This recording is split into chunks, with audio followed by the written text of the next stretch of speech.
With the engine hovering above its compartment, we are now going to sit here of the motor mount flange into the engine mount on both sides. So you have to pay attention to here and here. You're going to need someone to hold the engine square when you're going to be installing it, when you're going to be dropping it into position. Okay, so now we're almost in the engine compartment. The thing we're going to have to pay attention to is we want to make sure we have all the wire harness out of the way, and we're going to have to pass this manifold around this transmission dipstick tube. Okay, so we must also look at the left side, and what we want is this sump to basically fall between the differential axle and the transmission.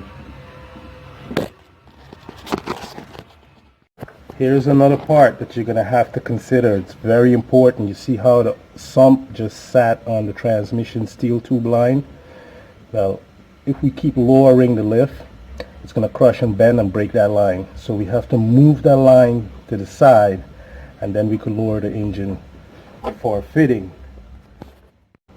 Okay, so since the line is unbolted from the transmission, it'll be easy to position like this for us to drop the engine onto its mount. Here's another thing to consider. You see this heat shield? Well, the flange for the manifold is going to want to hook it to fold it down, so you're going to have to check it and use a pry bar for passing it around that flange.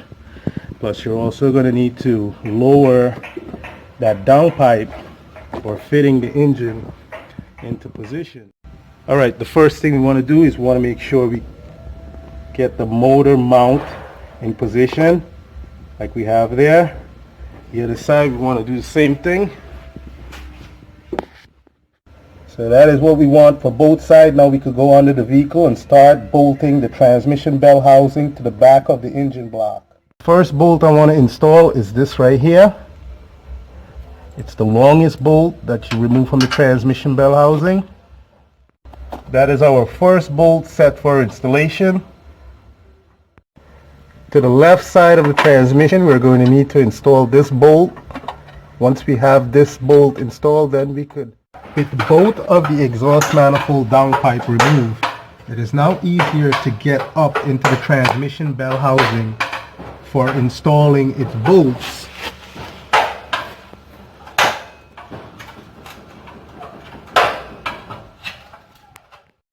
Okay, that second top bolt on the right side of the transmission will be better to be installed from below the vehicle. It's one of the most difficult bolts to install on the transmission bell housing, so you're going to have to look out and make sure you don't cut your hands on the heat shield for the exhaust. During the process of reinstalling your engine, you're going to have to prepare for cleaning all the parts. So remember, these brackets that was removed from the starter side and the left side of the engine, well, I was able to clean them up as much as I can with the purple blaster. Let's take a look at the assortments of bolts and brackets that was removed from the engine during the process of removing the engine from the engine compartment. So this 4 bolts is for the transmission bell housing at the top between the firewall and the engine. Here we have the 4 hardened grade 8 bolts for the torque converter and flex plate. These bolts must be applied with anti-lock on its threads before installation. Here we have our 6 exhaust manifold downpipe nut. We're not going to reuse these nuts since we have purchased the header system for the exhaust. Here we have the 4 bolts for the hood. This is the nut and an extra bolt to fit the exhaust downpipe connecting to the Y pipe to the muffler. This is the old nut from the busted engine mount. This is our 2-bolt for the starter to sandwich the engine and transmission bell housing together. Here we have our banjo bolt with 2 copper washers each for the transmission line to be fitted to the transmission. This is the bracket and its bolt for the transmission cooler line fitted to the bottom of the transmission bell housing. Here we have these 2 bolts to hold the transmission cooler line at the front of the oil pan, and this one is to hold the cooler line at the side of the oil pan on the bracket. Over here we have 3 of the 5 intake manifold bolt that is required. These are Allen bolts. Over here we have our engine to transmission bell housing bracket, and these are the bolts that's going to be used for refitting them. This side is for the starter and this side is the left side. You also have an assortment of radiator clamps, hose. Now we could go and finish the installation of the engine. This is the 4 bolts to be installed between the firewall. For the transmission bell housing, we will use a 14mm wrench and an additional wrench for extension. These bolts are going to have to be reached down in the back for installation.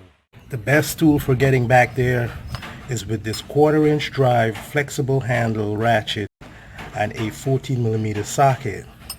Then you'll finalize torquing the bolt with your 14mm combination wrench. So you're not going to be able to get down in the back there with a torque wrench, and this is where experience is going to come into play. You're going to have to average the torque for that bolt when torquing it with the combination wrench. In the video description you're going to find all the specification for all the bolts that are installed on and in this video. So that vent tube for the transmission differential case will require bolting to the right side of the top on the transmission bell housing. With the 2 bolts installed on the top, this 3rd one we will reach from the side here. I want to get down back here. Okay, so here is the 2nd bolt to the left side of the transmission installed. We will have to use the long extension with the 1/2" drive ratchet to get to that bolt from below the vehicle. Now it's time for us to move to the right side for installation of the 2nd bolt. That bolt will be able to install from between here. You'll be able to reach your hand in and simply place it in position. Okay, so that is the position for our 1/2" drive extension. So I have to come out all the way back there. This is the most difficult bolt to install onto the transmission bell housing. You have to be careful with the exhaust heat shield, making sure it does not cut your hands. That is the position for the left side 2nd upper transmission bolt. Another extension again. Have to take a long travel under the 4x4 transfer case. So we're finished with installing the 6 bolts for the transmission bell housing. Now we have to install the crankshaft position sensor to the top of the transmission bell housing. In the video description there will be a video link on how to remove and install this crankshaft position sensor to the transmission bell housing. It's time to install the left side transmission bell housing, the engine block bracket. With its 14mm bolt, you're going to need a ratchet with a socket and your combination wrench to finish torquing the bolt.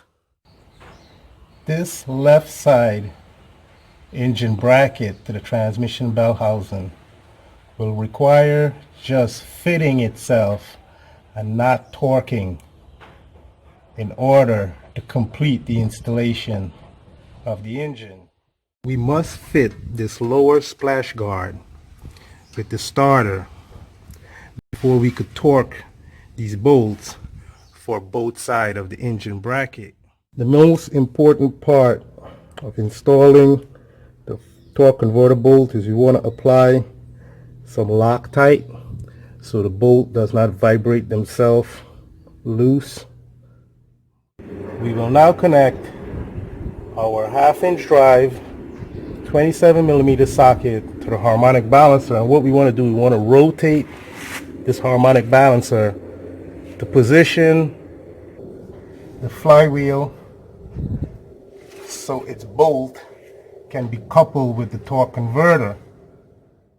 Before the flywheel torque converter bolts can be torqued to specification, you will first have to fit all of them into the fastener position and then apply the torque for final fitting. It's time for us to install this lower splash guard. All we want to do is we want to remove this plastic garbage that they place here. This is basically to seal the plate against the back of the engine. You see, this is going to prevent you from sliding that backing plate up between the transmission bell housing and its shim plate. Alright, so this is going to have to go up like this, then it's going to have to pass its way around the transmission line. You're going to have to be careful fitting this because it could also cut your hands. Okay, so there you can see the shim plate and the backing plate that we just installed are now fitted together perfectly. So this is going to have to be installed without that left bracket bolted to the transmission bell housing. Once that lower splash guard is fitted in position, then we can reinstall the bracket on the right side where the starter will be mounted. Once you have those two bolts on the engine block fitted, not torqued, and this bolt fitted and not torqued, then you're going to move to the left side of the transmission and you're going to fit this left side bracket to the transmission bell housing with the lower splash guard that we just installed. So to remove that lower splash guard, you have to remove these two bolts on the engine bracket and this bolt that we just installed. Then the splash guard will be able to slide down to gain access to release the torque converter bolt or install them. We will have to remove that 14mm bolt so we could install that bracket to retain the transmission cooler line. With both of the exhaust manifold downpipe removed, it is now easier to get up into the transmission bell housing for installing its bolts.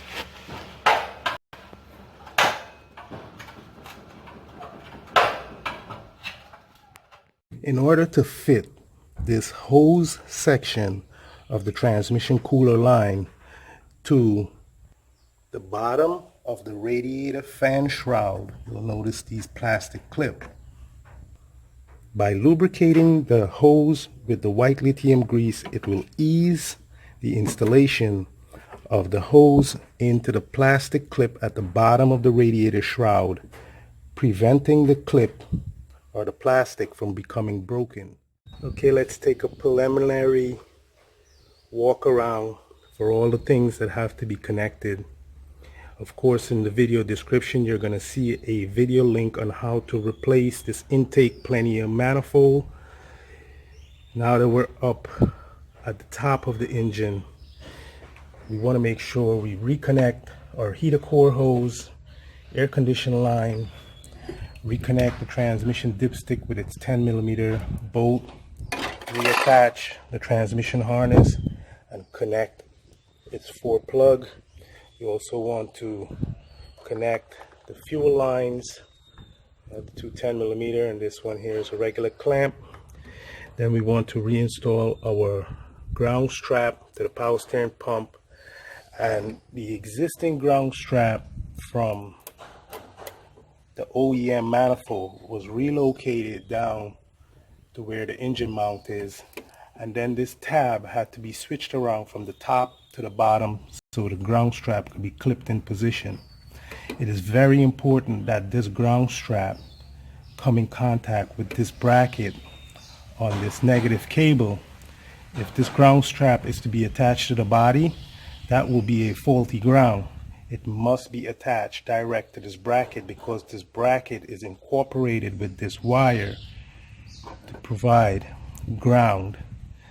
Next thing we want to connect is our power steering high pressure line. We want to reconnect the low pressure line and the return line. We're also going to install our radiator, clutch fan, and the shroud. In the video description there will be a link to show you how to do that. Once we're finished installing the radiator, we're going to continue by attaching this power cable. We want to bring these two cables back together, install this lead. In the video description there will be a link on when we remove all this stuff, what needs to be replaced. We have to connect the injector harness, primary oxygen sensor. Our secondary, we're going to leave this for later because we're going to have to develop something for the secondary oxygen sensor. Then we want to rebutton our harness, connect the distributor noise control, reconnect the distributor module. We want to connect the air condition, EGR solenoid, master flow sensor, reinstall. Install the air cleaner canister for the engine. So we have 4 harness here to plug in. Then we have this vacuum line that comes from the EGR. We have to retain this harness back to the chassis. Then we want to replace our air condition line, torque, or bolts. We're going to make sure you replace the O-ring on these fitting. Now is the best time to retrofit all the air condition line with the necessary O-ring. So we want to refasten these vacuum line to the valve cover. And last but not least, we want to take a look at the timing belt alignment on the sprocket. So this is why I leave the top cover off, because we have to remember we added 2 seals down to the crankshaft front oil pump, and this is to prevent the high pressure oil from leaking onto the timing belt. Alright, so we're going to reuse this old metal gasket. We have to clean it, make sure it's absolutely smooth and flat. You're going to want to sand it clean. And then we're going to put some light coat of silicone or adhesive to reattach the intake manifold. We must remember to connect this left side ground strap from the exhaust manifold. This ground strap is now newly connected in a different location with the EGR solenoid 10mm bolts on the cast iron bracket that the air conditioner is bolted to. And what else do we have to do? Now we have to install the EGR tube, and that's going to be that's going to need rebending and reposition so it could fit to the EGR valve and the tubular header. Now let's go ahead and install this upper intake manifold like the video description shows us, and then we could finalize our installation by adding all the fluid. One last important thing for the harness: when you're going to be reconnecting this harness. So when you're going to be reconnecting these harness, you want to spray them, saturate them with the lithium grease, because what this is going to do, it's going to waterproof the socket, preventing moisture from getting in on the metal pin, preventing corrosion. So you want to do this to all your connection, every single one of your electrical connection, especially if you're going off-roading and the vehicle should become submerged in water. This is going to help prevent the water from getting into the electrical connection. To finalize the installation of the transmission, you're going to have to make sure you reinstall this transmission cooler line on the left side of the transmission. Also, there is a 10mm bolt that retains the transmission line to the transmission casing. Failure to fasten that 10mm bolt against the line will cause the line to encounter vibration and make this banjo fitting want to leak. Sorry about the Samsung camera. You will have to do the same thing on the right side transmission cooler line. Then you're going to have to refit the line in front of the transmission pan, fasten the line under the starter for the transmission bell housing, then reinstall the two short 10mm bolts into the oil pan, and the long one will be placed on the side of the bracket over there. So you have to make sure that when you're passing this cable, this heavy positive cable, you see how this is where the factory routed. See how it's next to this sharp heat shield? Well, vibration can cause this wire to become in contact with this heat shield and start a fire. So you have to make sure that that is all secure. Then you're going to finalize with the installation of your starter, making your connection and connecting your solenoid wire. Once the starter solenoid plug has been secure, you're going to strap it to the harness. You do not want these wires to vibrate. You're going to have to walk around and recheck your work, make sure the wires and all the lines are perfectly like they should. This is the last part pertaining to safety, and what we want to do here is we want to spray all the areas where we have oil spill, and then we're going to wash that purple blaster degreaser down with pure water to reduce the likeliness of fire from the heat of the engine. We will also have to do this to both sides of the exhaust manifold.